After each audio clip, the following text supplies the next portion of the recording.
Non mais les gars, est-ce que vous avez lu l'article du Figaro du 24 mai 2025 sur ce qui se passe à l'Assemblée nationale?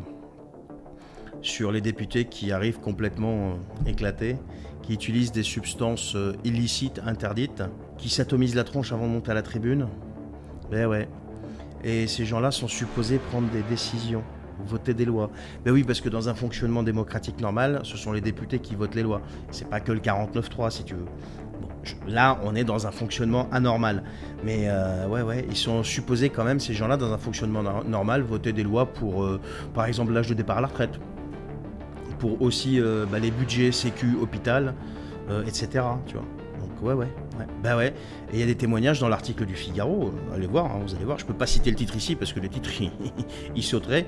Mais article du Figaro du 24 mai 2025. Donc il y a tout dedans. Vous allez voir, vous allez juste halluciner. Et pour avoir plus de détails, allez sur YouTube, sur ma chaîne YouTube, j'en parle plus en détail. C'est juste purement simplement hallucinant. Et le pire, c'est que ces gens-là, pas de problème. On leur dit rien. C'est un truc de fou. Et les gars, la politique, c'est quand même quelque chose, hein. Les alliés d'hier sont devenus les ennemis d'aujourd'hui. Tout ça parce que 2027 approche et puis la place est bonne. T'as Attal qui attaque les Républicains, qui dit que c'est devenu un parti qui n'est plus un parti pro-européen. Il les attaque sur l'IVG, sur tout un tas de trucs derrière. T'as Retailleau qui, lui, rétorque de l'autre côté. Et tout ce petit monde fait partie, ou a fait partie, des gouvernements et du gouvernement, donc là de Bayrou, et puis des gouvernements d'Emmanuel Macron. Mais ça n'a plus rien y comprendre.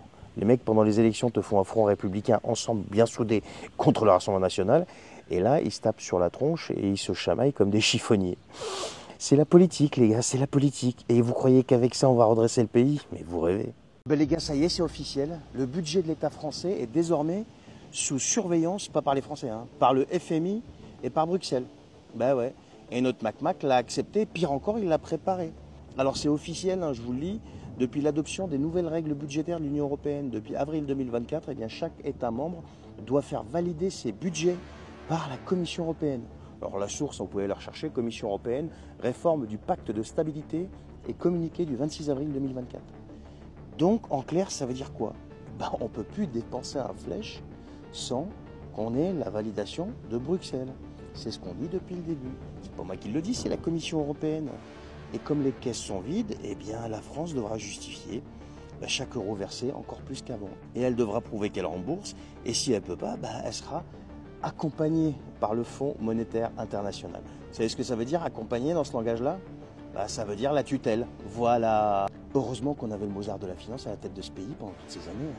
Alors qu'est-ce que vous en dites, la Macronie, qui avait été le problème pendant toutes ces années et qui allait venir encore nous dire que vous êtes la solution?